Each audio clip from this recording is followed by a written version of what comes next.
The Patchwork Girl of Oz by L. Frank Baum. Chapter 19. Trouble with the Tottenhots. A day's journey from the Emerald City brought the little band of adventurers to the home of Jack Pumpkinhead, which was a house formed from the shell of an immense pumpkin. Jack had made it himself, and was very proud of it. There was a door, and several windows, and through the top was stuck a stovepipe that led from a small stove inside.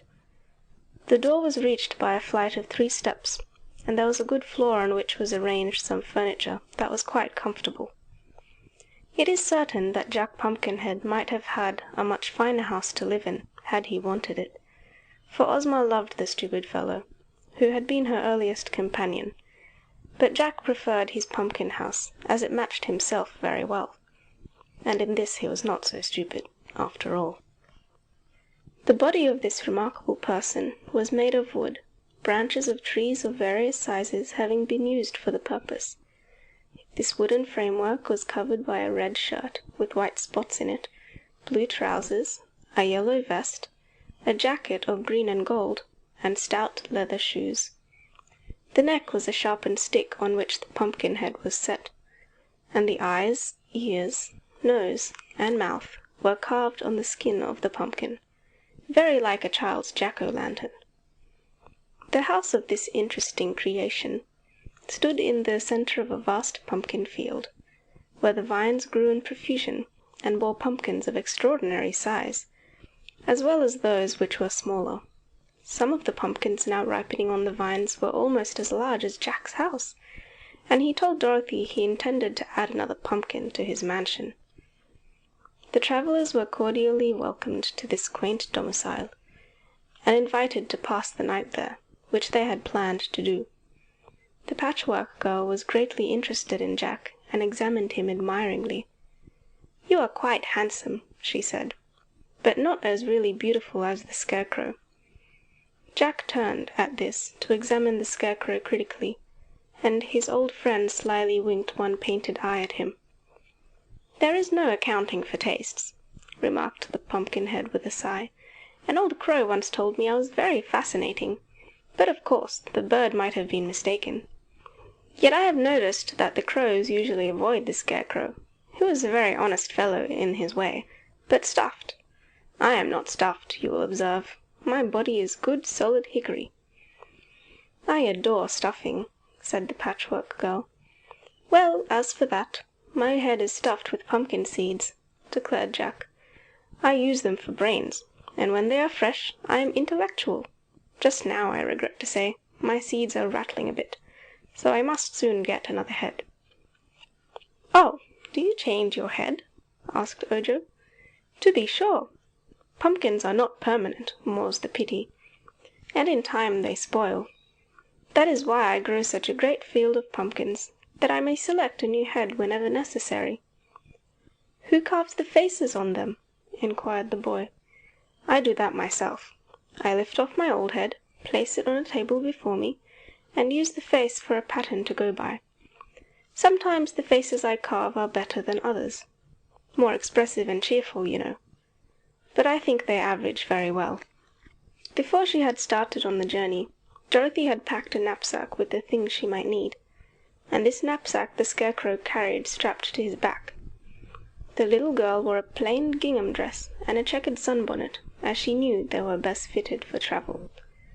Ojo also had brought along his basket, to which Ozma had added a bottle of square meal tablets and some fruit. But Jack Pumpkinhead grew a lot of things in his garden besides pumpkins, so he cooked for them a fine vegetable soup, and gave Dorothy, Ojo, and Toto, the only ones who found it necessary to eat, a pumpkin pie and some green cheese. For beds they must use the sweet dried grass which Jack had strewn along one side of the room, but that satisfied Dorothy and Ojo very well. Toto, of course, slept beside his little mistress. The Scarecrow, Scraps, and the Pumpkinhead were tireless, and had no need to sleep, so they sat up and talked together all night.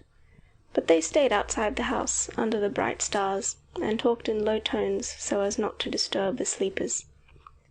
During the conversation the Scarecrow explained their quest for a dark well, and asked Jack's advice where to find it. The Pumpkinhead considered the matter gravely.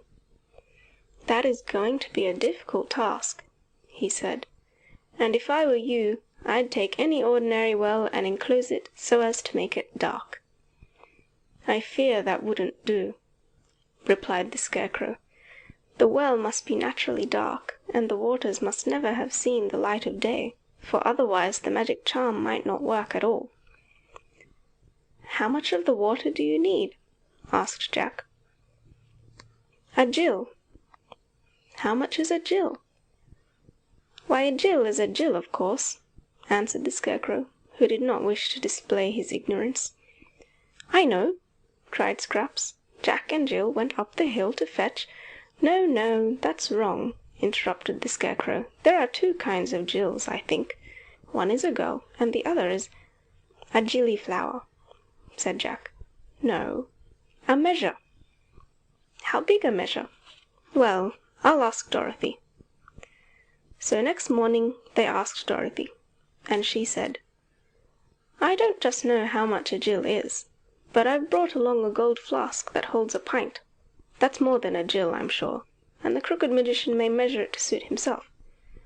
But the thing that bothers us most, Jack, is to find the well." Jack gazed around the landscape, for he was standing in the doorway of his house. "This is a flat country, so you won't find any dark wells here," he said. "You must go to the mountains, where rocks and caverns are." "And where is that?" asked Ojo. "In the Quadling country, which lies south of here," replied the Scarecrow. "I've known all along we must go to the mountains." "So have I," said Dorothy. "But, goodness me!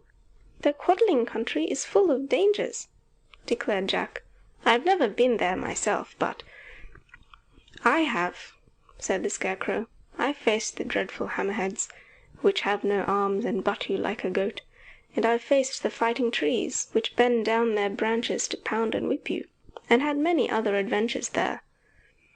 "It's a wild country," remarked Dorothy soberly, "and if we go there we're sure to have troubles of our own.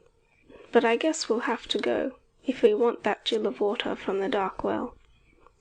So they said good-bye to the Pumpkinhead and resumed their travels, heading now directly toward the south country, where mountains and rocks and caverns and forests of great trees abounded. This part of the Land of Oz, while it belonged to Ozma and owed her allegiance, was so wild and secluded that many queer people hid in its jungles and lived in their own way, without even a knowledge that they had a ruler in the Emerald City. If they were left alone, these creatures never troubled the inhabitants of the rest of Oz, but those who invaded their domains encountered many dangers from them. It was a 2 days' journey from Jack Pumpkinhead's house to the edge of the Quadling country, for neither Dorothy nor Ojo could walk very fast, and they often stopped by the wayside to rest. The first night they slept on the broad fields, among the buttercups and daisies, and the Scarecrow covered the children with a gauze blanket taken from his knapsack, so they would not be chilled by the night air. Toward evening of the second day, they reached a sandy plain where walking was difficult, but some distance before them they saw a group of palm trees, with many curious black dots under them. So they trudged bravely on to reach that place by dark, and spend the night under the shelter of the trees. The black dots grew larger as they advanced, and although the light was dim, Dorothy thought they looked like big kettles turned upside down. Just beyond this place a jumble of huge, jagged rocks lay scattered, rising to the mountains behind them. Our travelers preferred to attempt to climb these rocks by daylight, and they realized that for a time this would be their last time on the plains. Twilight had fallen by the time they came to the trees, beneath which were the black circular objects they had marked from a distance. Dozens of them were scattered around, and Dorothy bent near to one, which was about as tall as she was, to examine it more closely. As she did so, the top flew open, and out popped a dusky creature, rising its length into the air and then plumping down upon the ground, just beside the little girl. Another and another popped out of the circular pot-like dwelling, while from all the other black objects came popping more creatures, very like jumping jacks when their boxes are unhooked, until fully 100 stood gathered around our little group of travellers. By this time Dorothy had discovered they were people, tiny and curiously formed, but still people. Their skins were dusky, and their hair stood straight up, like wires, and was brilliant scarlet in colour.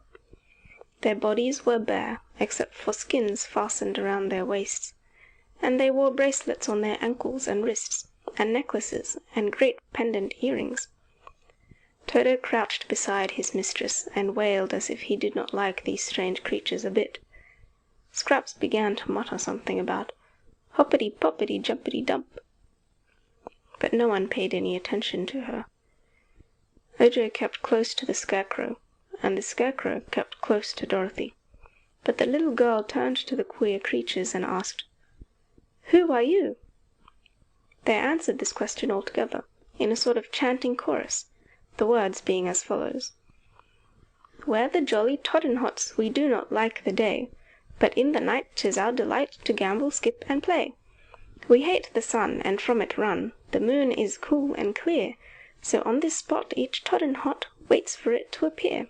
We're every one chock full of fun, and full of mischief too, but if you're gay, and with us play, we'll do no harm to you." "Glad to meet you, Tottenhots," said the Scarecrow solemnly, "but you mustn't expect us to play with you all night, for we've travelled all day, and some of us are tired." "And we never gamble," added the Patchwork Girl. "It's against the law." These remarks were greeted with shouts of laughter by the impish creatures, and one seized the Scarecrow's arm and was astonished to find the straw man whirl around so easily. So the Tottenhot raised the Scarecrow high in the air and tossed him over the heads of the crowd. Someone caught him and tossed him back, and so with shouts of glee they continued throwing the Scarecrow here and there, as if he had been a basket-ball. Presently another imp seized Scraps, and began to throw her about in the same way. They found her a little heavier than the Scarecrow, but still light enough to be tossed like a sofa cushion, and they were enjoying the sport immensely, when Dorothy, angry and indignant at the treatment her friends were receiving, rushed among the Tottenhots and began slapping and pushing them until she had rescued the Scarecrow and the Patchwork Girl, and held them close on either side of her. Perhaps she would not have accomplished this victory so easily had not Toto helped her, barking and snapping at the bare legs of the imps until they were glad to flee from his attack. As for Ojo, some of the creatures had attempted to toss him also, but finding his body too heavy they threw him to the ground, and a row of the imps sat on him and held him from assisting Dorothy in her battle. The little brown folks were much surprised at being attacked by the girl and the dog, and one or two who had been slapped hardest began to cry. Then suddenly they gave a shout all together, and disappeared in a flash into their various houses, the tops of which closed with a series of pops that sounded like a bunch of firecrackers being exploded. The adventurers now found themselves alone, and Dorothy asked anxiously, "Is anybody hurt?" "Not me," answered the Scarecrow. "They have given my straw a good shaking up, and taken all the lumps out of it. I am now in splendid condition, and am really obliged to the Tottenhots for their kind treatment." "I feel much the same way," said Scraps. "My cotton stuffing had sagged a good deal with the day's walking, and they've loosened it up until I feel as plump as a sausage. But the play was a little rough, and I'd had quite enough of it when you interfered." "6 of them sat on me," said Ojo, "but as they are so little, they didn't hurt me much." Just then the roof of the house in front of them opened, and a Tottenhot stuck his head out very cautiously and looked at the strangers. "Can't you take a joke?" he asked reproachfully. "Haven't you any fun in you at all?" "If I had such a quality," replied the Scarecrow, "your people would have knocked it out of me. But I don't bear grudges. I forgive you." "So do I," added Scraps. "That is, if you behave yourself after this." "It was just a little rough house, that's all," said the Tottenhot. But the question is not if we behave, but if you will behave. We can't be shut up here all night, because this is our time to play, nor do we care to come out and be chewed by a savage beast or slapped by an angry girl. That slapping hurts like 60. Some of my folks are crying about it. So here's the proposition. You let us alone, and we'll let you alone." "You begin it," declared Dorothy. "Well, you ended it, so we won't argue the matter. May we come out again, or are you still cruel and slappy?" "Tell you what we'll do," said Dorothy. "We're all tired and want to sleep until morning. If you'll let us get into your house and stay there until daylight, you can play outside all you want." "That's a bargain!" cried the Tottenhot eagerly, and he gave a queer whistle that brought his people popping out of their houses on all sides. When the house before them was vacant, Dorothy and Ojo leaned over the hole and looked in, but could see nothing because it was so dark. But if the Tottenhots slept there all day, the children thought they could sleep there at night. So Ojo lowered himself down and found it was not very deep. "There's a soft cushion all over," he said. "Come on in." Dorothy handed Toto to the boy, and then climbed in herself. After her came Scraps and the Scarecrow, who did not wish to sleep, but preferred to keep out of the way of the mischievous Tottenhots. There seemed no furniture in the round den, but soft cushions were strewn about the floor, and these they found made very comfortable beds. They did not close the hole in the roof, but left it open to admit air.